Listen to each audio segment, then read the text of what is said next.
Welcome to Golden Story World.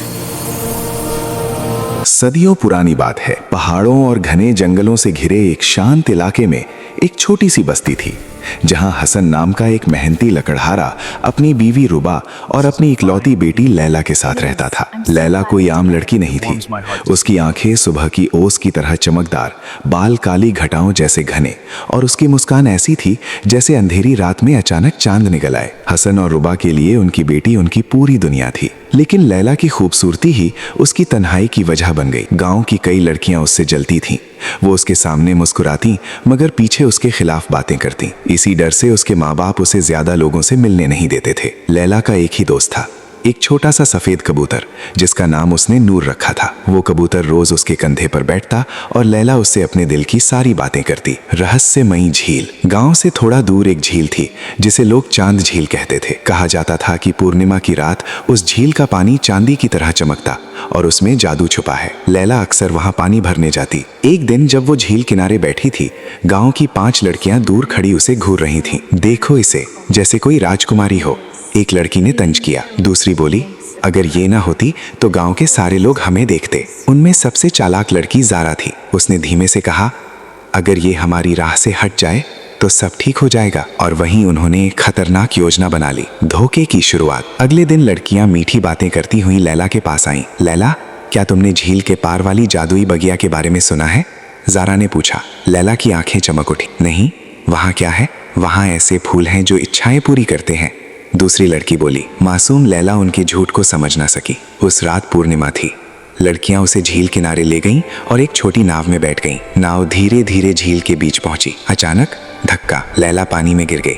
लड़कियां हंसते हुए वापस चली गईं, ये सोचकर कि अब वो कभी लौट कर नहीं आएगी। जादुई संसार। लैला डूब रही थी, सांसें टूट रही थीं, आंखें बंद होने लगीं। तभी उसे लगा जैसे किसी ने उसे थाम लिया। जब उसने आंखें खोलीं, वो खुद को एक चमकती हुई कांच जैसी नाव में पाई। झील अब साधारण नहीं थी। चारों तरफ रोशनी, चमकते कमल और हवा में मधुर संगीत था। उसके सामने एक अजीब मगर खूबसूरत नौजवान खड़ा था, जिसकी आंखें इंसानों जैसी थीं, लेकिन उसके कंधों पर चांदी के पंख थे। डरो मत, उसने मुस्कुरा कर कहा, तुम सुरक्षित हो। मैं कहाँ हूँ? लैला ने कांपती आवाज में पूछा। ये चांद झील का गुप्त लोक है, उसने जवाब दिया, और मैं हारिस हूँ, इस लोक का रक्षक। फुलवारी और सच्चाई। आरिज ने लैला को उस जादुई दुनिया की सैर करवाई।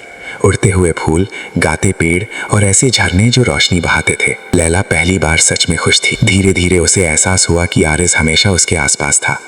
वही नूर कबूतर बनकर उसकी रक्षा करता था। मैं तुम्हें अकेला नहीं देख सकता था, आरिज ने सच बताया। लैला की आंखों में आंसू आ गए, मगर इस बार दुख के नहीं, अपनापन के। सामना। अगली सुबह आरिज उसे घर छोड़ने ले जा रहा था कि झील किनारे वही लड़कियां मिल गईं। वे घबरा गईं।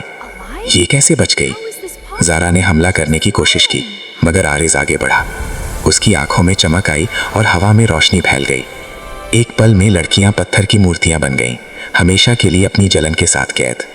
लैला डर गई। आरिज ने नरमी से कहा, यह सजा नफरत की है, ताकि वे किसी और को नुकसान न पहुंचा सकें। नया आगाज। आरिज ने लैला को उसके घर पहुंचाया।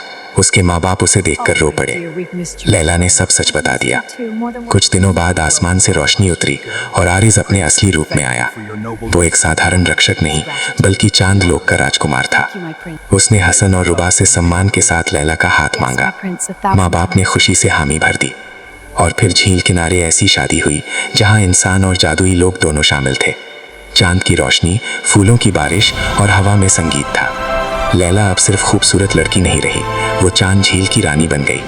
और कहते हैं, आज भी पूर्णिमा की रात अगर कोई सच्चे दिल से झील किनारे जाए तो उसे पानी में एक लड़की और पंखों वाले राजकुमार की झलक दिखाई देती है।